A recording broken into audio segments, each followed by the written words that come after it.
Yo te Yeah.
je te prie de prier pour la parole de ce matin. Que le Seigneur nous parle encore à travers son serviteur. Prie aussi pour le serviteur qui va nous communiquer la parole de ce matin. Alléluia. Prions. Seigneur. Jésus ne changeait pas. Jésus ne changeait pas. Alléluia. Jésus ne changeait pas. Il est mon sauveur. Oh, il est toujours le même. Jésus ne changeait pas. Seigneur, nous abandonnons la parole de ce matin. On le met mal en position. Parle-nous à travers ton Le verre a mis sur mon côté, Yesu, parce que tout a posé et comment mimi na mikolo ya suka kuta kote ya moninga kota la misute miso yote kote ya mangelo mwana mwa ya mama komeza oba kotindi kama na molimo na yote batoba yeba na koroga na sina kwa zambeza yo tika maungu na yo awandra na tela ya molimo na yo pona korobela peuple na yo au nom de Jésus yo zaka kosa koyoka yo mokonzi ya bakoti sans plus tarder j'appelle papa fidèle est tombé acclamer pour le Seigneur.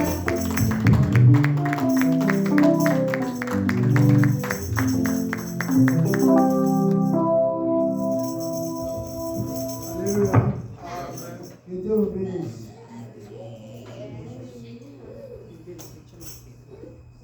Nous sommes encore là ce matin. Ce n'est pas comme une habitude que nous venons à l'église. Si c'est une habitude, ça ne servira pas de venir. Nous venons à l'église pour que nous soyons de vrais chrétiens, pour que nous changions le mœurs, pour que nous puissions prendre les mœurs des chrétiens.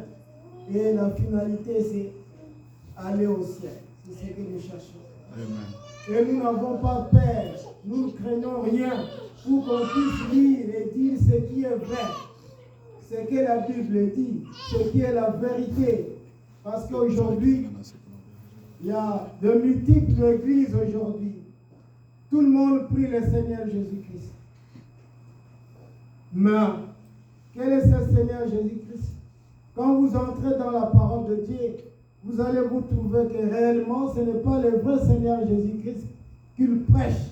Parce que le Seigneur Jésus-Christ, on ne prêche pas sa parole. Alléluia. Amen.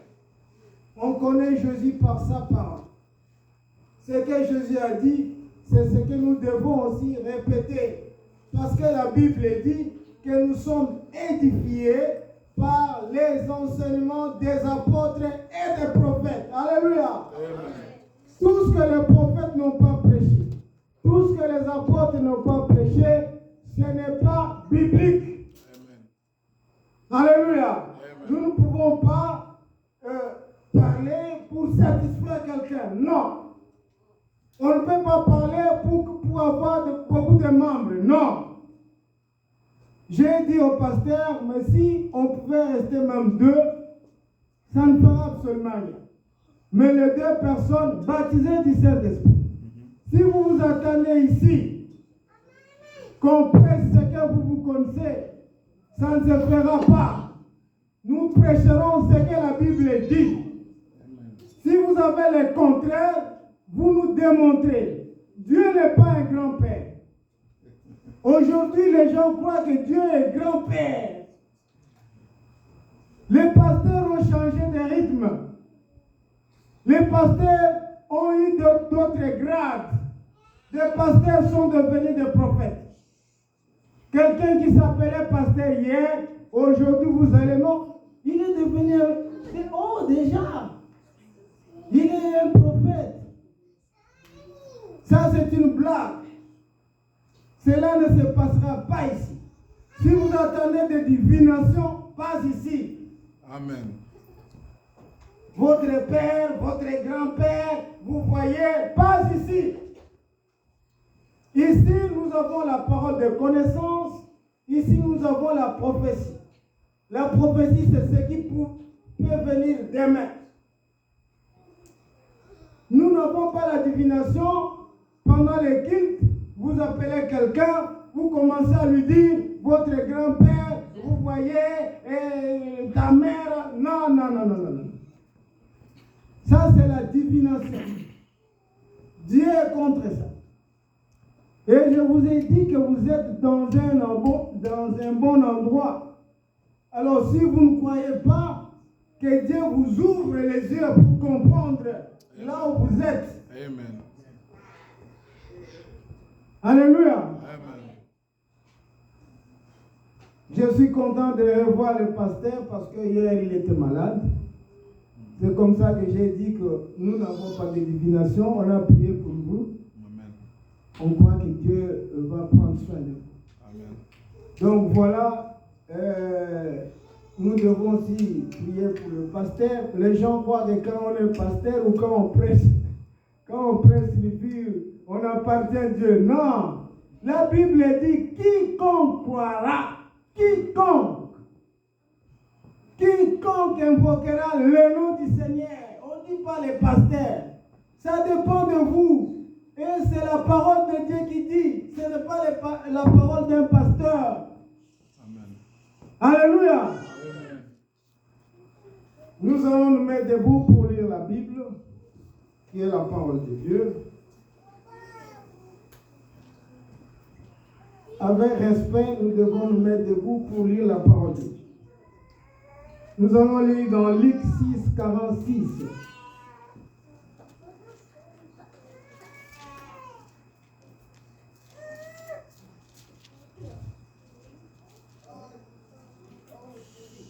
Celui qui est prêt peut déjà lire. Luc, chapitre 6, au verset 46. On va lire dans le livre de Luc, chapitre 6, verset 46, on lit au nom de Jésus-Christ. Amen. Pourquoi m'appelez-vous Seigneur, Seigneur, et ne faites-vous pas ce que je dis? Parole du Seigneur. Amen. Amen. Nous pouvons nous asseoir. Celui qui est prêt aussi peut lire dans 2 Pierre 3, 15 à 7.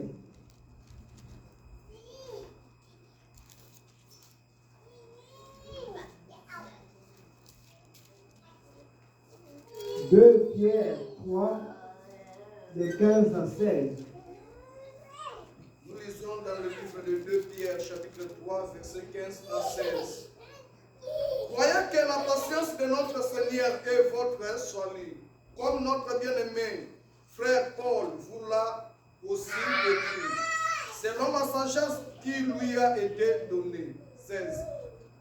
C'est ce qu'il fait dans toutes les lettres, où il parlait de ces choses, dans lesquelles il y a des points difficiles à comprendre.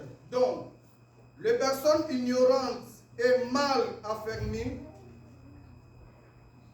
dans le sens comme celui des autres Écritures, pour leur propre ruine. Parole du Seigneur.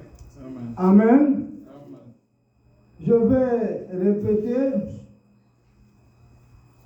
pour la meilleure compréhension. 2 Pierre 3, 15 à 16. Croyez que la patience de notre Seigneur est votre salut, comme notre bien-aimé frère Paul vous l'a aussi écrit, selon la sagesse qui lui a été donnée. C'est ce qu'il fait dans toutes les lettres, où il parle de ces choses, dans lesquelles il y a des points difficiles à comprendre, dont les personnes ignorantes et mal affermies tordent le sens, comme celui des autres Écritures pour leur propre ruine. Alléluia. Amen. Amen. Je suivais un pasteur en France qui se tient debout. Il dit, il va corriger Paul. Mais ça, non. Il va corriger Paul. Sachez-le que Paul, c'est l'envoyé de l'Église des nations. Dieu avait établi l'Église juive, les enfants d'Israël, un peuple. Tout ce peuple-là est était le peuple de Dieu. Mais quand Jésus-Christ est mort sur la croix, Dieu nous a donné le salut. Le premier qui a prêché le salut chez les nations, c'est Paul, l'apôtre des nations.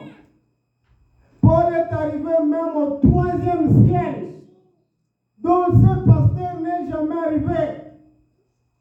Mais il dit qu'il va corriger Paul.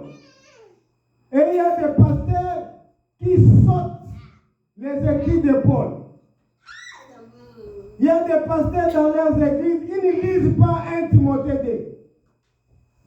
Parce que quand ils lisent 1 Timothée 2, sa femme ne viendra plus prêcher. Alléluia. Ils sautent de versets. Quand il dit 1 Timothée 2, ils sautent. Ils ont leurs versets. Vous lisez tout le verset de Paul, sauf dans Timothée, contre Timothée. Ils ne lisent pas 1 Corinthiens 11. Mais nous lisons tout. Alléluia. La parole de Dieu, c'est 100%. Quand vous sautez les autres, vous n'avez pas Dieu. Dieu n'est pas 99,9. Dieu est à 100%. Amen. Alléluia. Amen. Nous ici, nous ne sautons pas des versets. On ne saute pas des versets ici. S'il faut parler contre quelque chose, nous allons lire la Bible. Et de la manière que vous utilisez cette chose, Dieu va vous orienter. Alléluia. La fois passée, nous avons intitulé notre message « Soyez certains de Dieu ». Nous avons parlé des devoirs d'un chrétien. Pourquoi nous fuyons le diable? Pourquoi nous n'affrontons pas le diable? Parce que nous ne sommes pas sûrs de nous-mêmes. Nous ne sommes pas sûrs que nous sommes chrétiens. On dit souvent que la conscience, on ne la trompe pas. Chacun de nous ce matin sait si réellement, si Jésus-Christ venait ce matin, s'il pouvait aller avec Jésus-Christ. Chacun de nous connaît. Mais moi j'irai. Chacun de nous connaît.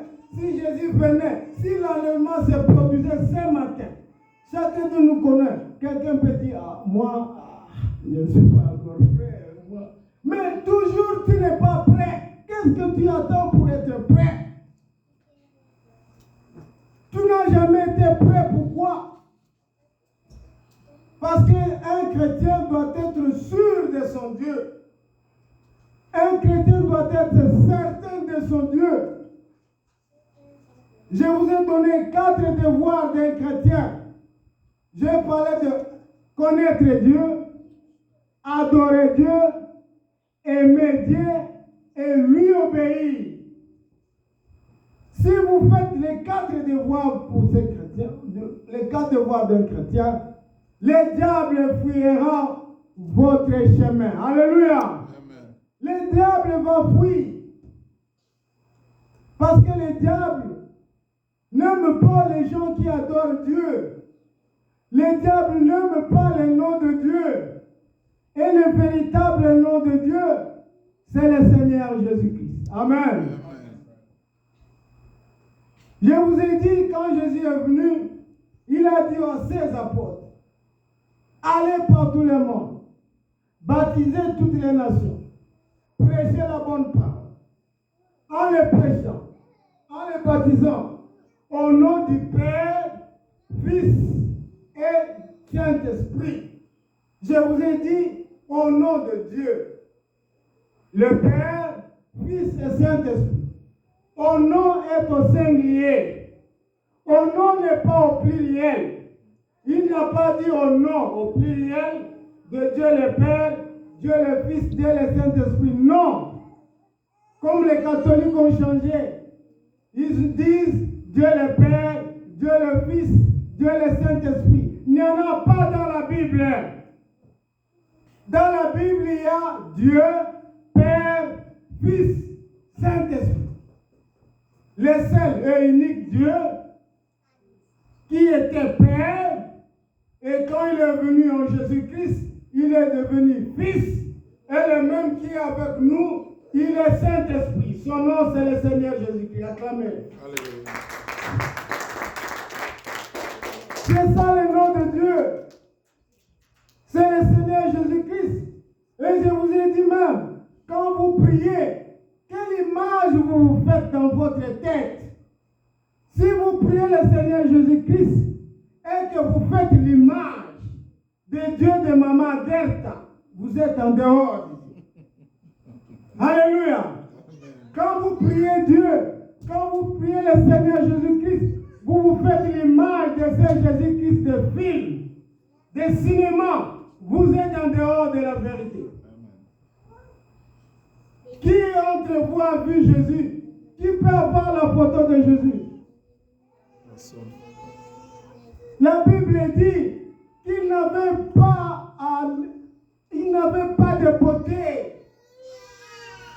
Il était un garçon de 30 ans, mais en le voyant, c'est comme s'il était un vieux de 50 ans.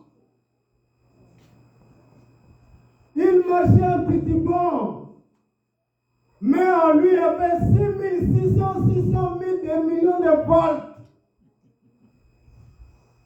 Mais en le voyant comme ça physiquement, il était comme s'il n'était pas fort. Mais sa parole, c'était la parole du Seigneur. Alléluia. C'était Dieu qui parlait, Dieu sur la terre, qui marchait. Et j'ai apprécié même, je vous ai dit que j'apprécie beaucoup la foi de Judas. Quand on est allé voir Judas, on lui a donné l'argent pour vendre le Seigneur. Il a eu l'argent avec beaucoup de fierté. Pourquoi? Il savait qu'avec Jésus, ça ne marchera pas. Ces gens-ci ne vont pas l'arrêter. Il était très sûr, quelle foi. Mais il a regretté. Quand la deuxième personne lui a dit, Jésus, il est devant Pilate. D'ailleurs, on l'amène sur la croix. Il dit, c'est vrai. Ce n'est pas possible. Mais il ne pouvait pas croire parce que c'était l'accomplissement de l'écriture, l'accomplissement de la prophétie. Alléluia. Je disais qu'il faut connaître Dieu. Et il faut adorer Dieu. Notre Dieu aime l'adorer. Et comment vous devez adorer Dieu? Il y a certaines personnes qui aiment seulement chanter. Dans des églises partout aujourd'hui, les gens chantent, les gens dansent. Des danses impossibles, mais des danses et des chansons sans révélation. Sans révélation. Ça, c'est pas adorer Dieu. Nous adorons Dieu avec notre cœur. On donne tous les cœurs à Dieu. On promet Dieu. On lui dit, on fera ceci si on vous fait cela. Parce que quand vous avez tous les devoirs de Dieu, les 4 devoirs de Dieu, alors Dieu descend, quelles que soient les conditions, il descend. Quand vous connaissez Dieu, vous l'appelez par son nom. Et quand vous l'adorez avec tout votre cœur, et vous l'aimez avec tout votre cœur, et vous lui obéissez avec tout votre cœur, Dieu descend, quelles que soient les conditions. Alléluia. Amen. Vous n'aurez pas besoin d'appeler le pasteur quand votre fils sera malade. Vous n'aurez pas besoin d'appeler quelqu'un parce que vous êtes sûr que vous avez Dieu dans votre main. Alléluia. Amen. Il faut l'adorer. Dieu ne montre pas seulement notre amour et l'engagement envers lui. Il ne veut pas seulement ça. Mais Dieu nous donne aussi la force de respecter ses commandements. Nous devons aussi respecter les commandements du Seigneur. La Bible dit, je donne un exemple d'un commandement du Seigneur. La Bible dit dans 1 Corinthiens 11, 34 ou 14, 34, j'ai oublié là, 11, 34 je crois. On peut lire ça? 11, 34.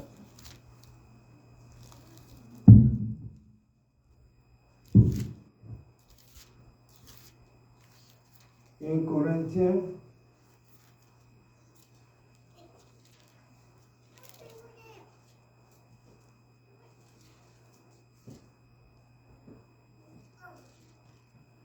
C'est 14, 34.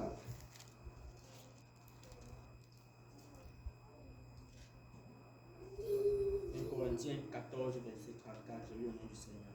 Amen. Que les femmes se taisent dans les assemblées, car il ne les est pas permis d'y parler, mais qu'elles soient soumises selon que le dit aussi la loi. Continuez.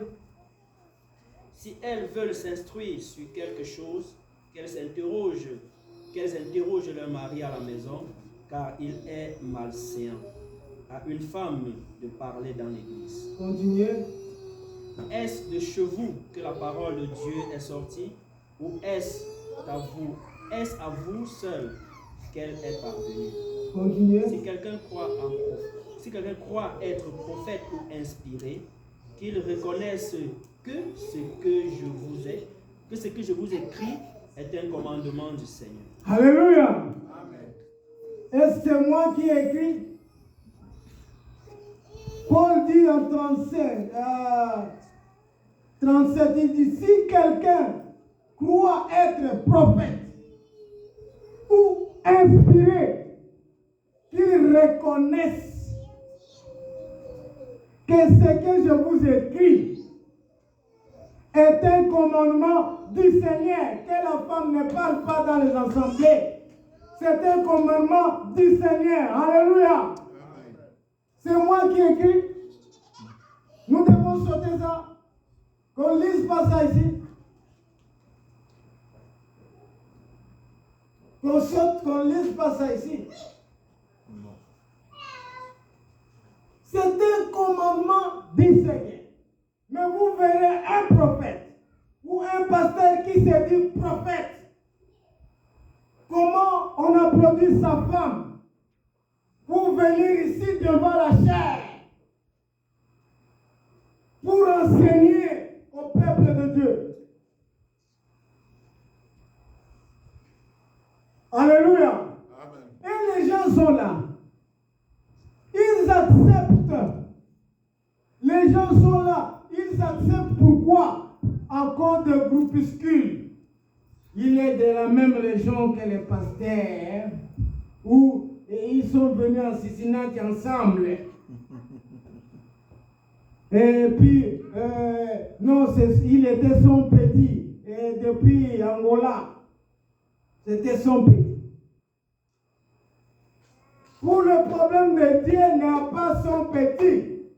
Il n'y a pas de groupuscule. Au ciel, il n'y a pas les Mongos, il n'y a pas les Bangala, il n'y a pas les Baba Congo. Au ciel, il n'y a que des chrétiens. Alléluia. Amen. Il n'y a pas des Gabonais, des Ivoiriens. Non, Dieu ne connaît pas ça. Mais les gens, ils vont. Les gens vont dans cette église. Ils dansent. Tel qu'aujourd'hui, dimanche. Ils dansent. Il y a des prophéties comme la pluie qui tombe là-bas.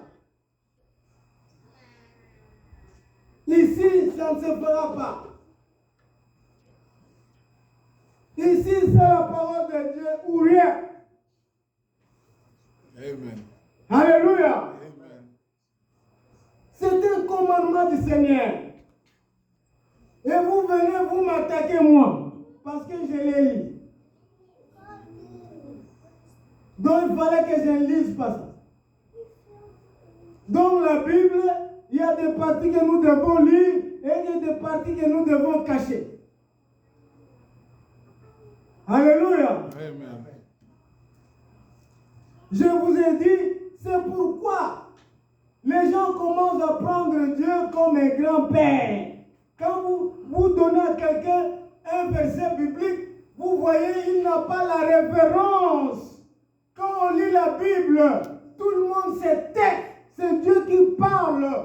Mais quand vous lisez la Bible devant quelqu'un, il rit. Ce n'est pas possible. Dieu n'est pas un grand-père. Dieu est méchant. À l'époque de Noé, combien sont allés au ciel? À l'époque de Noé, vous connaissez les chiffres? Parce que vous connaissez combien étaient sauvés à l'époque de Noé? 8. Alléluia. Noé a dit qu'il y aura la pluie. Les hommes de science regardaient le ciel. Il dit, mais le vieux a perdu sa tête. Il y aura la pluie. Il dit, oui, Dieu m'a dit qu'il y aura la pluie. Les gens doutaient de ça. Ils ne croyaient pas. Même quand le ciel est devenu un peu noir, les gens se moquaient de lui. Et comme tu dis qu'ils étaient, même pendant que Noé entrait, les animaux même, les animaux ont compris que c'était la voix de Dieu. Même les caméléons sont venus. Quand les caméléons marchaient, les lions l'ont sauté. Oh, toi tu es en retard. Nous allons déjà dans l'âge du Seigneur. Les caméléons ont dit, Dieu va attendre jusqu'à ce que j'arrive. Alléluia. Amen. Les caméléons allaient là lentement, mais il était sûr et certain de son Dieu. Comme Dieu a dit que j'entrerai dans l'âge, je vais entrer dans l'âge. Alléluia. Amen. Mais que dites-vous? Si les caméléons pouvaient entrer, la tortue est venue, il a trouvé les caméléons, mon ami. Nous allons lentement. Dis, nous allons arriver. Amen. Dieu a dit que je ferai nombre aussi de ces gens-là. Mais les gens qui étaient créés par l'image de Dieu ont douté. C'est moqué de Noé. Ils l'ont appelé le vieux troué. Dans sa tête de troué, il ne comprend rien. La pluie, c'est quoi? Et pendant qu'il prévenait des petites pluies, il ne voulait même pas entrer. Jusqu'à ce que Dieu lui-même est venu fermer la porte. Alléluia. Ce n'est pas un théâtre. Quand nous venons ici, sur la parole de Dieu ou rien, ce n'est pas une pièce de théâtre. Je me souviens encore, je vais vous donner l'exemple de mon grand frère. J'avais un grand frère qui s'appelait Gilbert, paix à son âme. Un garçon intelligent, mais trop négligent. Trop négligent. Et les parents l'aimaient beaucoup, plus que tous les enfants. Pourquoi? Parce qu'il obéissait à tout appel de nos parents. Qui va faire ceci? Il est prêt. Et le papa disait, la maman, Gilbert, toujours Gilbert. Et il était très fort. Il avait les kibitus et les radius très ronds comme ça. On disait là, il avait... C'est comme s'il n'avait pas des os ici. Il avait unique. Et il était très fort. Il pouvait même demander à combattre un quartier. Et il tabasse un quartier. Mais lui n'était pas quartier. Très fort. Quand il ferme quelque chose, le fil, pour ouvrir le fil, vous devez chercher des clés. Vous devez appeler des mécaniciens pour ouvrir ça. Mais qu'est-ce qui s'est passé? Comme il était très confiant de son intelligence, il ne voulait plus aller à l'école. Notre maman était trop prudente. Il lui dit, Gilbert, vous ne pouvez pas aller à l'école. Pourquoi vous n'allez pas à l'école? Ça sera une votre famille. Si vous parvenez à ne pas réussir, il se moquait de maman. Il se moquait de tout le monde. Il était très sûr de son intelligence. C'est ça le prédicateur d'aujourd'hui. C'est ça qui s'est fait. Et un jour, il est allé passer son examen, tout. Mais quand les journaux sont sortis, il était l'unique qui n'avait pas réussi. Dans leur école. L'unique. Il est allé se cacher sous le lit. Maintenant, maman disait, voyez ce que Gilbert nous a fait. Vous voyez comment Gilbert a fait la honte de notre famille, une famille connue. Tout le monde disait non. Oh, les fils de papa pour tout le monde. C'était public. Les papas pleuraient, mon père a pleuré. C'est ce qui peut arriver chez vous. J'ai toujours dit, si l'enlèvement pouvait se faire de cette manière-là, si Dieu pouvait faire sortir des journaux pour voir chaque église a donné combien, vous qui resterez, vous saurez. Alléluia. Vous aurez des journaux. Vous dites, oh, chez nous, oh, toi. Vous compterez. Mais mon nom, il sera moi. Alléluia. Mon nom, moi. Le premier nom que vous verrez, ça sera moi. Le deuxième, peut-être le nom du pasteur. Et ma femme. Alléluia. Que Dieu bénisse, bénisse.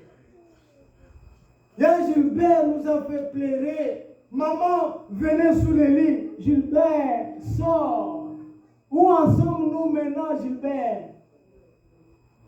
Où en sommes-nous? Il a pleuré. C'est là pour vous dire que nous ne venons pas ici pour faire du théâtre. Nous venons ici pour préparer les gens pour aller au ciel. Alléluia. Amen. Alléluia. Oh, c'est pourquoi la question vous est posée. Pourquoi m'appelez-vous Seigneur, Seigneur? Mais vous ne faites pas ce que je vous demande. C'est Dieu qui pose cette question-là. Ma soeur, mon frère, est-ce que vous obéissez au commandement du Seigneur? Est-ce que vous lui obéissez, le Seigneur? Je vous ai parlé d'Akab.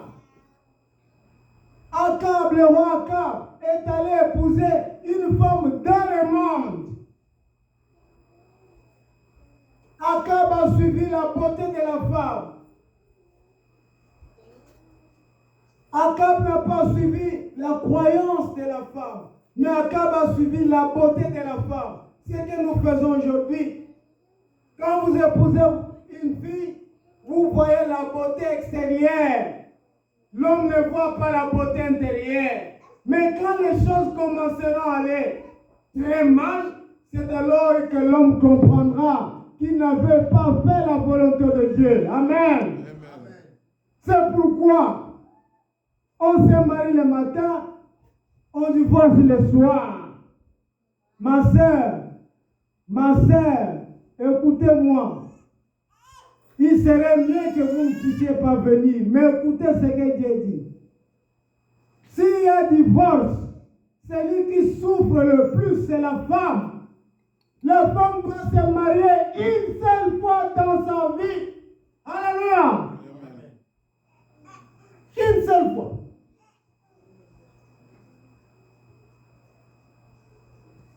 Là, les femmes disent, mais aujourd'hui, il est contre nous. Je vous dis la vérité pour aller au ciel.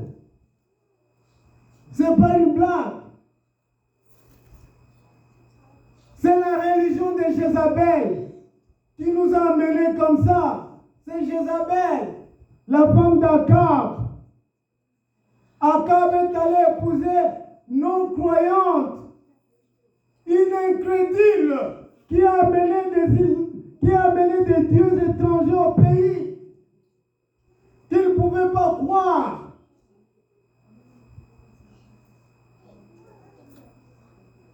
Il ne pouvait pas croire à ce grand Dieu des enfants d'Israël.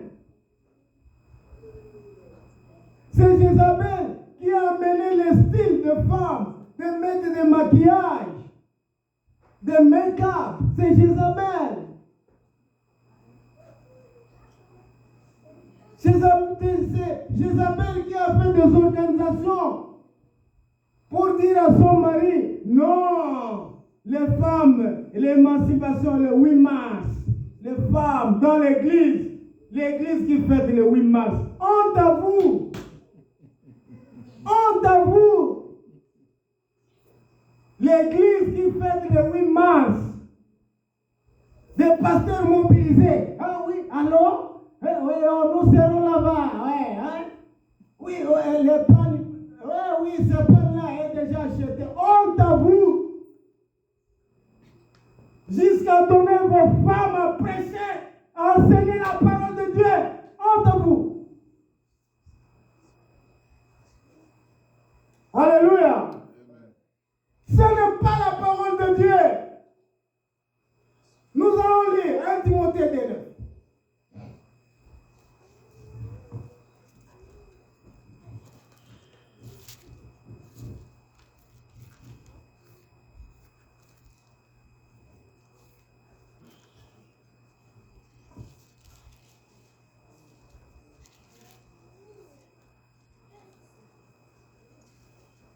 Celui qui tombe sur ça fait déjà lire. 1 Timothée 2:9.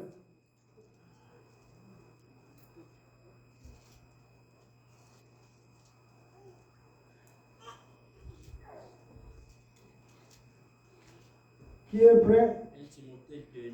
Oui. Je veux aussi que les femmes, vêtues d'une manière décente, Oui, que les femmes vêtues d'une manière décente. Continuez mon frère. pudeur et modestie, Hum, ne se parent ni des tresses, hum, ni d'or, ni de perles, hum. ni d'habits somptueux, Lentement. Qu'est-ce que c'est pas? On ne dit pas de ne pas porter. On dit l'apparence. N'ayez pas cette apparence. Vous pouvez faire vos cheveux tels que vous voulez, mais l'apparence de vos cheveux ne peut pas avoir une mauvaise apparence. Aujourd'hui, nous voyons comment d'autres femmes font leurs cheveux. Avec quelle apparence et comment ils s'habillent. On doit s'habiller avec modestie. Continuez, mon frère. mais qu'elles se parent de bonnes œuvres, Hmm. comme il convient à des femmes qui font profession de servir Dieu. Amen. Dieu vous demande aux femmes d'avoir des bonnes œuvres, comme il convient des femmes qui font profession de servir Dieu. Continuez. Que la femme écoute l'instruction en silence avec une entière soumission. Que la femme écoute l'instruction en silence avec une entière soumission. Continuez. Je ne permets pas à la femme d'enseigner, ni de prendre de l'autorité sur l'homme. Je ne permets pas à la femme d'enseigner, ni de prendre de l'autorité sur l'homme. Mais elle doit demeurer dans le silence. Elle doit demeurer dans le silence. Continuez. Pourquoi? Car Adam a été formé le premier. Voilà la raison. Pourquoi la femme ne peut pas enseigner la parole de Dieu? Parce que c'est Adam qui a été formé le premier. Amen. Amen. Amen. Amen. Vous le croyez? Amen. Vous croyez ou non? Ce n'est pas ma parole. Vous le croyez? Amen. Amen. Continuez. Et ce n'est pas Adam qui a été séduit, c'est la femme qui, séduite, s'est rendue coupable de transgression. Amen. La femme ne peut pas enseigner parce qu'elle était séduite au jardin d'Éden. C'est la femme qui était séduite. Et elle a prêché. La première prédication de la femme a coûté la mort. C'est pourquoi elle ne peut pas prêcher, enseigner. Ouvrez vos oreilles si vous êtes des fils de Dieu. Ouvrez. Comprenez aujourd'hui pourquoi la femme ne peut pas enseigner. Parce que la première prédication de la femme a coûté la mort. Alléluia. Cette sœur-là, elle enseigne Maman Joël. Animée de mauvais esprits.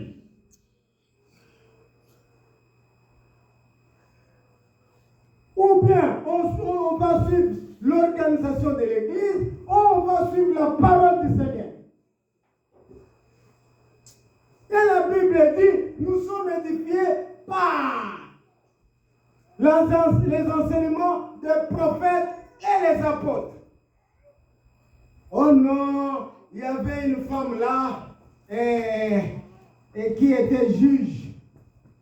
Une fille là, Déborah était juge. Il y a un ministère dans la Bible qu'on appelle le ministère des juges.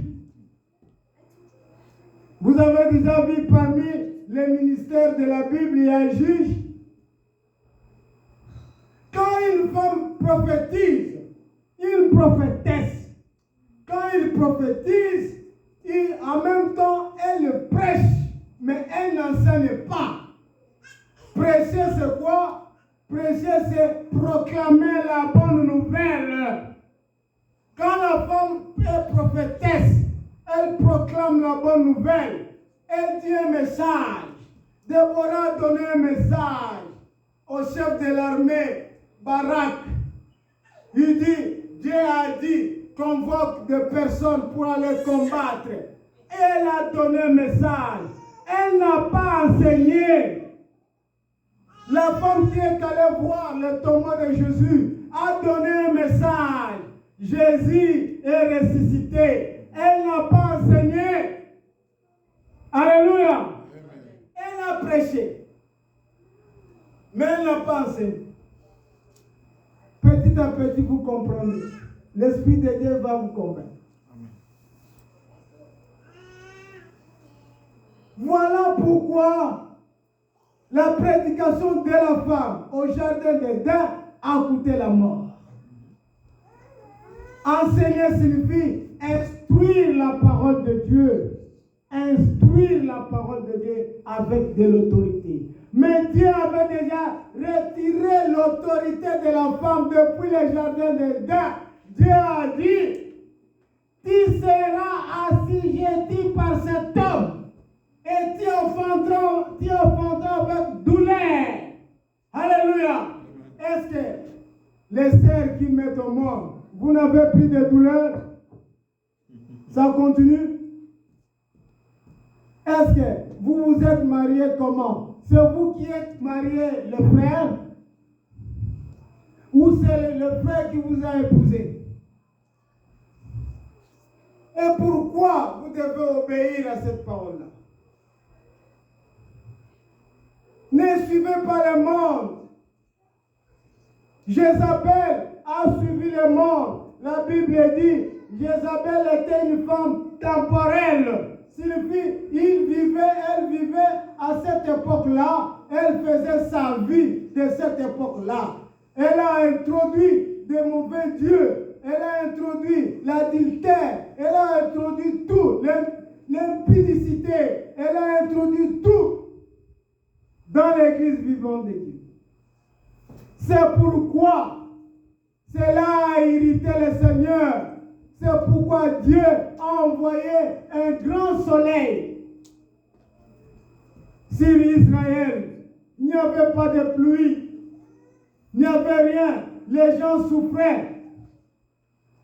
Et Dieu a dit à Élie, je vais t'envoyer quelque part pour manger. C'est alors qu'elle est allée voir la femme de Sarepta. Et Dieu, quand Dieu convainc quelqu'un, il convainc aussi l'autre part. Vous ne pouvez pas dire à une sœur, Dieu m'a dit que je vais t'épouser. Pendant que la sœur n'a pas eu la révélation sur cette chose-là. C'est faux.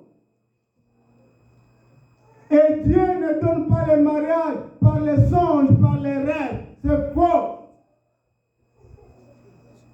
Alléluia. Alléluia.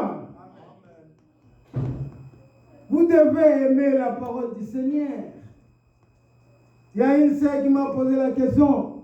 Pas fidèle. Tu as dit que la dîme, c'est le dixième, le 10 centième de votre revenu. Mais il faut payer aussi des dettes, tout ça. Mais si tu n'as pas de dettes,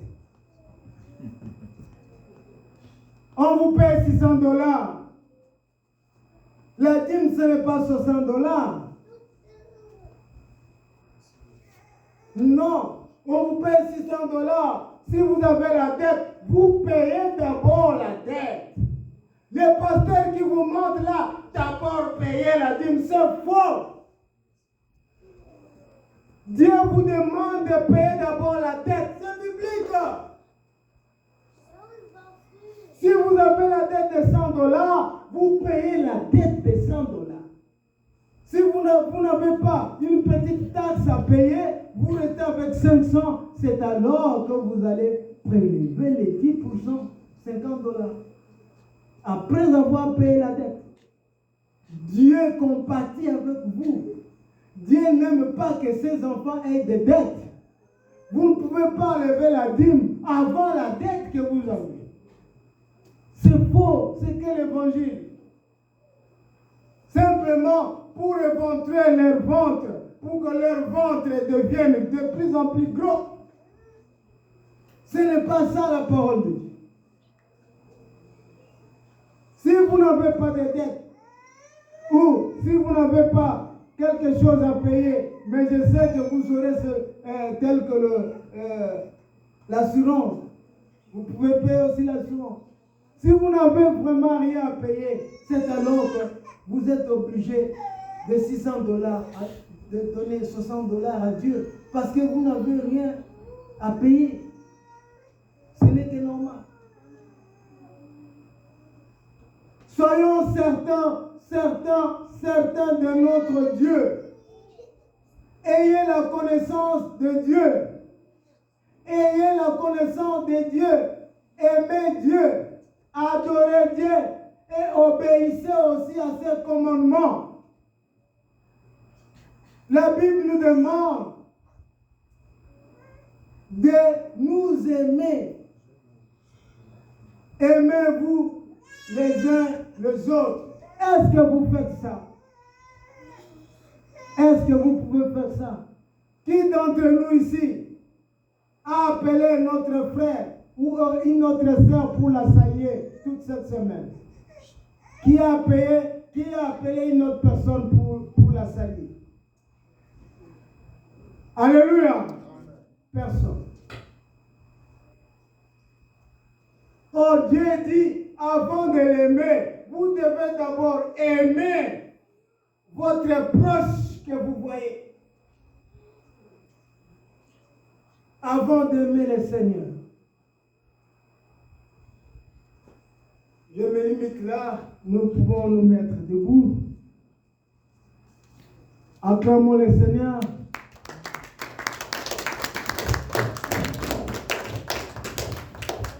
Nous allons nous mettre debout et concentrer.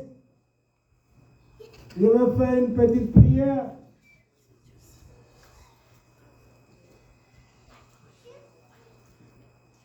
Ilobanayo kolo Yesu ilobanayo ilobanayo kolo Yesu nakola tayango lokola sentire na loketo nakola tayango lokola sentire na loketo mama masi Nous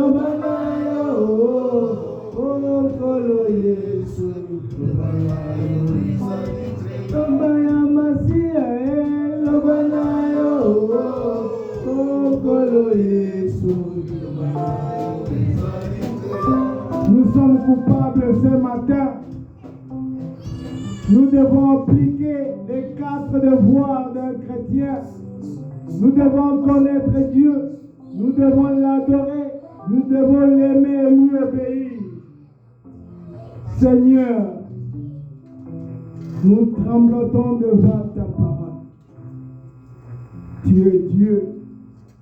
Tu nous as enseigné ce matin, Père éternel,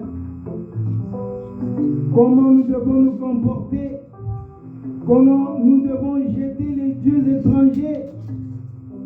Nous ne connaissons que le Seigneur Jésus-Christ. Père, s'il y a des malades parmi nous, Père éternel, que tu puisses, notre Dieu, notre roi, les guérir de leur maladie. S'il y a des problématiques, les gens qui ont des problèmes, Seigneur, nous t'appelons Jésus-Christ ce matin pour que tu sois la solution à leurs problèmes.